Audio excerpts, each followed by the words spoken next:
സിമീസ് നാടൻ കിച്ചൻ. ഇന്ന് നമ്മൾ കാണിക്കാൻ പോകുന്നത് വെജിറ്റബിൾ ചിക്കൻ പുലാവാണ്. നല്ല എളുപ്പമാണ് ഇത് ഉണ്ടാക്കാനായിട്ട്. സൈഡായിട്ട് റായിത്തയും എങ്ങനെയാണ് ഉണ്ടാക്കുന്നതെന്ന് കാണിക്കുന്നുണ്ട് കേട്ടോ. അപ്പോൾ ഇതെങ്ങനെയാണ് ഉണ്ടാക്കുന്നത് നോക്കാം. ഇതിനായിട്ട് ഞാൻ 1 കിലോ ചിക്കനാണ് എടുത്തിരിക്കുന്നത്.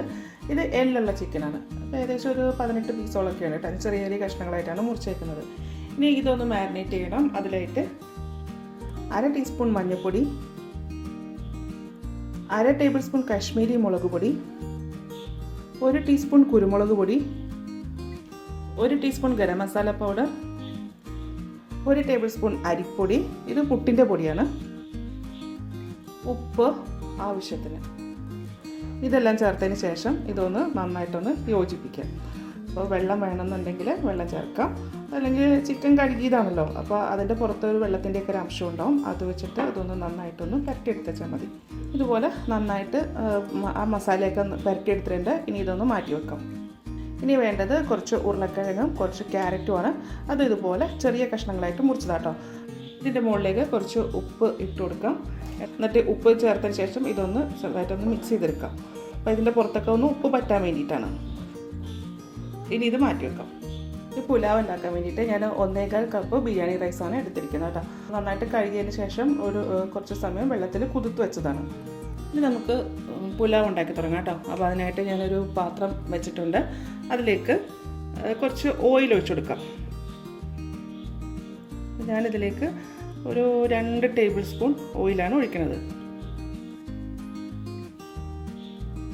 1/2 ടീസ്പൂൺ നെയ്യ്,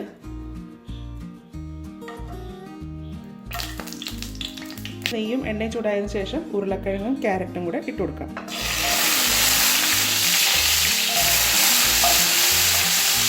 ഇതൊന്ന് ഫ്രൈ ചെയ്തെടുക്കണം. ഇത് വെളിച്ചെണ്ണ ഒഴിക്കണ്ട കേട്ടോ, ഓയിൽ ഒഴിച്ചിട്ട് ഇതുണ്ടാക്കി വെച്ചാൽ മതി കേട്ടോ. അപ്പോൾ ഇതിൻ്റെ അകത്ത് നമ്മൾ ഉപ്പൊക്കെ തേച്ചിരിക്കുന്നതുകൊണ്ട് ഇതിന് ഉരുളക്കിഴങ്ങിനും ക്യാരറ്റിനൊക്കെ ഉപ്പുണ്ടാവും കേട്ടോ. ഒരുപാട് നേരം ഒന്നും ഉപ്പ് തേച്ച് വെക്കണ്ട. ഉപ്പ് തേച്ചിട്ട് ഉടനെ തന്നെ നമുക്ക് എണ്ണയിലേക്ക് ഇടാം കേട്ടോ. അതല്ലാന്നുണ്ടെങ്കിൽ ഇതിൽ നിന്ന് വെള്ളം ഇറങ്ങാൻ തുടങ്ങും. ഇതിൻ്റെ പുറം ഒന്ന് ചെറുതായിട്ടൊന്ന് ഫ്രൈ ആയാൽ മതി. നമ്മൾ ഫ്രഞ്ച് ഫ്രൈസ് ഒക്കെ ഉണ്ടാക്കത്തില്ലേ, അതുപോലെ. അപ്പോൾ ഇത് ഫ്രൈ ആയിട്ടുണ്ട്. ഇനി ഇതിൽ നിന്ന് മാറ്റാം.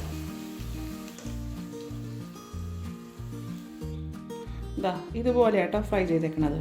ഇനി ഇത് മാറ്റാം.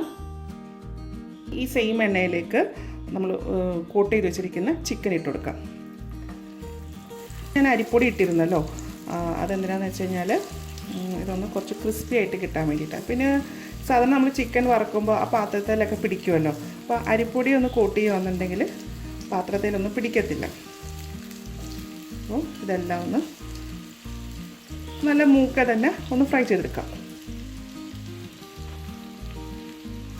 ചിക്കൻ്റെ ഒരു സൈഡ് മൂത്തിട്ടുണ്ട്. ഇനി ഇത് മറിച്ചിട്ടിട്ട് അപ്പുറത്തെ സൈഡും കൂടെ ഇതുപോലെ മൂപ്പിക്കാം. നന്നായിട്ട് മൂത്തിട്ടുണ്ട്. ഇനി ഇതിന്ന് മാറ്റാം. ഇതുപോലെയാണ് ഫ്രൈ ചെയ്തേക്കുന്നത്. ഇനി ഇതിലേക്ക് ഒരു ചെറിയ കഷ്ണം കറുവപ്പട്ട, ഒരു 3-4 ഗ്രാമ്പൂ, 4 ഏലക്ക, ഒരു ബേ ലീഫ്, അതിലേക്ക് ഒരു 7 വെളുത്തുള്ളി, ഒരു പച്ചമുളക്, 1 ഇഞ്ച് വലുപ്പത്തിലുള്ള ഇഞ്ചി, ഇത് 3 കൂടെ ചതച്ചത്, ഒരു മീഡിയം വലുപ്പത്തിലെ സവാള, ഇതുപോലെ വലിയ കഷ്ണങ്ങളായിട്ടാട്ടോ, സ്ലൈസ് ആയിട്ടല്ല, ഇതുപോലെ വലിയ കഷ്ണങ്ങളായിട്ട് മുറിച്ചത്. ഇതൊക്കെ ഒന്ന് എണ്ണയിൽ വഴറ്റിയെടുക്കാം. ഒരുപാടൊന്നും വഴന്നൊന്നും പോകണ്ട, ചെറുതായിട്ടൊന്ന് സോഫ്റ്റ് ആയാൽ മതി. ഇതിലേക്ക് കുറച്ച് കശുവണ്ടി മുന്തിരിയും ചേർക്കണം. അപ്പോൾ എൻ്റെ കയ്യിൽ കശുവണ്ടി ഇല്ല, മുന്തിരി മാത്രമേ ഉള്ളൂ കേട്ടോ. അപ്പോൾ കറുപ്പും മഞ്ഞയുണ്ട്, രണ്ടും ചേർക്കുന്നുണ്ട്. ഇനി ഇത് ഒന്ന് ഇതുപോലെ എണ്ണയിലൊന്ന് റോസ്റ്റ് ചെയ്യാം. അതായത് ഇതെല്ലാം ഒന്ന് വഴന്നിട്ടുണ്ട്. കഴുകി വാരി വെച്ചിരിക്കുന്ന അരി ചേർക്കാം. അരി ചേർത്തതിന് ശേഷം ഇതുപോലെ എണ്ണയിലൊന്ന് റോസ്റ്റ് ചെയ്യാം. അപ്പോൾ ഇതുപോലെ ഇങ്ങനെ എണ്ണയിൽ റോസ്റ്റ് ചെയ്യുമ്പോഴാട്ടോ ഈ പുലാവിനൊക്കെ കുറച്ച് നല്ല ടേസ്റ്റ് വരുന്നത്. അരിയും ഇതിൻ്റെ അകത്ത് റോസ്റ്റ് ആയിട്ടുണ്ട്. അപ്പോൾ ഇത് ഇങ്ങനെ പൊരിയുന്ന പോലെ സൗണ്ട് കേൾക്കുന്നുണ്ടല്ലോ. ഇനി ഇതിലേക്ക് വെള്ളം ഒഴിക്കാം. ഇതിലേക്ക് ഞാൻ വെള്ളം ഒഴിച്ചു. 1.25 കപ്പ് അരിയല്ലേ ചേർത്തിരുന്നത്. അപ്പോൾ ഞാൻ 2.5 കപ്പ് വെള്ളം ഒഴിച്ചിട്ടുണ്ട് കേട്ടോ. വെള്ളം ഒഴിക്കുന്ന സമയത്ത് വീഡിയോ ഓണാക്കാൻ വിട്ടുപോയിട്ടാണ്. അപ്പോൾ ഞാൻ ഇതുപോലത്തെ 250 ml ഒരു കപ്പിലാണ് അരി എടുത്തത്. അരി എടുക്കുമ്പോൾ ഇതുപോലെ ഇങ്ങനെ ഇട്ടതിന് ശേഷം ഇതുപോലെ ഇങ്ങനെ നികത്തിയാണ് എടുക്കേണ്ടത് കേട്ടോ. വെള്ളം എങ്ങനെയാണ് എടുക്കുന്നത് അതേപോലെ തന്നെ വേണം അരി എടുക്കാനായിട്ട്. എന്നാൽ മാത്രമേ നമ്മളിത് വറ്റിച്ചാണ് ഉണ്ടാക്കുന്നത്, എന്നാലേ ഇതിൻ്റെ വേവ് കറക്റ്റ് ആകത്തുള്ളൂ. അരിയിലേക്ക് നമ്മൾ നേരത്തെ ഫ്രൈ ചെയ്ത് വെച്ചിരിക്കുന്ന ഉരുളക്കിഴങ്ങ്, ക്യാരറ്റ്, പിന്നെ കുറച്ച് തക്കാളി, ഒരു ചെറിയ തക്കാളി കേട്ടോ, അതിങ്ങനെ സ്ക്വയറായിട്ട് മുറിച്ചത്, കുറച്ച് ഗ്രീൻ പീസ്, ക്യാപ്സിക്കം. അപ്പോൾ എനിക്ക് ചുമന്ന ക്യാപ്സിക്കം കിട്ടിയേക്കുന്നത്, പച്ചയാണെങ്കിൽ കുറച്ചും കൂടെ ഭംഗിയുണ്ടാവും. ഇതിലേക്ക് ആവശ്യത്തിന് ഉപ്പ്. ഇതെല്ലാം കൂടെ ഒന്ന് യോജിപ്പിക്കാം. അപ്പോൾ സ്റ്റൗവിൻ്റെ ഫ്ലെയിം നന്നായിട്ട് കൂട്ടിയിട്ടിരിക്കുക കേട്ടോ. ഇനി ഇത് ഒന്ന് തിളയ്ക്കട്ടെ. ഇനി ഇതിലേക്ക് ഒരു കാര്യം കൂടി ചേർക്കാണ്ട്, ചിക്കൻ ക്യൂബാണ്. അപ്പോൾ ഞാൻ അതിൽ നിന്ന് ഒരു പകുതി കഷ്ണം, മുഴുവൻ എടുക്കുന്നില്ല, പകുതി കഷ്ണം എടുത്തിട്ട് ഇതിലേക്ക് ഇടുക കേട്ടോ. അതിൽ കിടന്നിട്ടങ്ങ് അരിഞ്ഞോളൂ. തിളച്ച് തുടങ്ങിയിട്ടുണ്ട്. തിളച്ചതിന് ശേഷം ഇതൊന്ന് ഇങ്ങനെ ഒന്ന് ഇളക്കി കൊടുക്കുക കേട്ടോ. ഈ ചിക്കൻ ക്യൂബിന് ഉപ്പുണ്ടാവും കേട്ടോ, അപ്പോൾ അത് നോക്കിയിട്ട് വേണം നമ്മൾ മറ്റേ ചോറിനുള്ള ഉപ്പ് ചേർക്കാനായിട്ട്. ഇനി ഇത് അടച്ച് വെച്ചിട്ട് നല്ല ചെറിയ ഫ്ലെയിമിൽ വേണം ഇതൊന്ന് വറ്റിച്ചെടുക്കാനായിട്ട്. ഇതിപ്പോൾ കുറച്ച് സമയമായിട്ടുണ്ട്, തുറന്നു നോക്കാം. ഇതൊന്ന് ഇങ്ങനെ ഇളക്കാം കേട്ടോ. അപ്പോൾ ഇതിൽ വെള്ളമൊക്കെ ഒന്ന് വറ്റിയിട്ടുണ്ട്.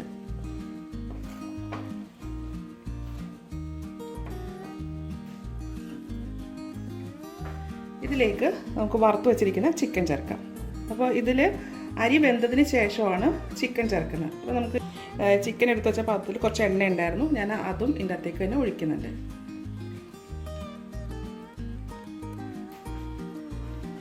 അതിനുശേഷം ഇതൊന്ന് ഇതുപോലെ യോജിപ്പിക്കാം. അപ്പോൾ ചിക്കൻ വേണ്ട എന്നുണ്ടെങ്കിൽ നമുക്ക് വെജിറ്റബിൾ പുലാവായിട്ടും ഇതേ മെത്തേഡിൽ തന്നെ ചെയ്യാം കേട്ടോ. നമ്മളിതിനകത്ത് ചിക്കൻ സ്റ്റോക്ക് ചേർത്തല്ലോ, അതിന് പകരം വെജിറ്റബിൾ സ്റ്റോക്കും മേടിക്കാൻ കിട്ടും. അപ്പോൾ അത് ചേർത്താലും മതി കേട്ടോ. അപ്പോൾ ഇതിങ്ങനെ ചേർത്തിട്ടുണ്ട്. ഇതെല്ലാം കൂടി യോജിപ്പിച്ചു. അതിനുശേഷം ഇതിൻ്റെ മുകളിലേക്ക് കുറച്ച് മല്ലിയില ചെറുതായിട്ട് മുറിച്ചത് ഇട്ട് കൊടുക്കാം. എന്നിട്ട് ഇത് അടച്ചു വെക്കാം. ഇതിൽ ഓൾറെഡി വെള്ളമൊക്കെ പറ്റിയതാണല്ലോ, അതുകൊണ്ട് ഞാനിപ്പോൾ സ്റ്റൗ ഓഫ് ചെയ്യണം കേട്ടോ. ഇനി ഇതിപ്പോഴും തുറക്കേണ്ട, ഒരു അരമണിക്കൂർ അല്ലെങ്കിൽ 1 മണിക്കൂറൊക്കെ കഴിഞ്ഞിട്ട് ഇത് ഓപ്പൺ ആക്കി വെച്ചാൽ മതി. അപ്പോൾ ഈ ചിക്കനിലെ അതൊക്കെ എന്താ പറയുക, ആ ഒരു മസാലയൊക്കെ ഇതിലേക്ക് പിടിച്ച് കഴിയുമ്പോഴത്തേക്ക് നല്ലൊരു ടേസ്റ്റ് ആട്ടോ. അപ്പോൾ ഇതിവിടെ ഇങ്ങനെ ഇരിക്കട്ടെ, കുറച്ച് കഴിഞ്ഞിട്ട് നമുക്കിത് ഓപ്പൺ ആക്കാം.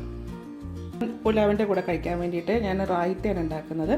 അതിനായിട്ട് കുറച്ച് സവാള, ഒരു പച്ചമുളക്, ഇച്ചിരി തക്കാളി, കുറച്ച് മല്ലിയില.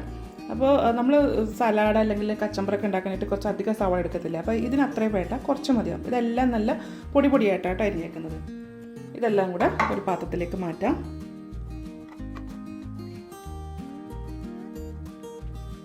ഉപ്പ്, തൈര്,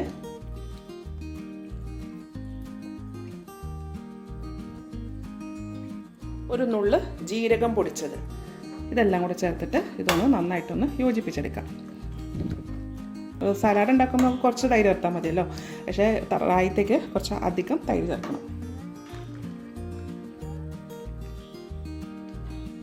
ഞാനിതിലേക്ക് ഏകദേശം ഒരു കപ്പ് തൈരോളം ഞാൻ ചേർത്തിട്ടുണ്ട് കേട്ടോ.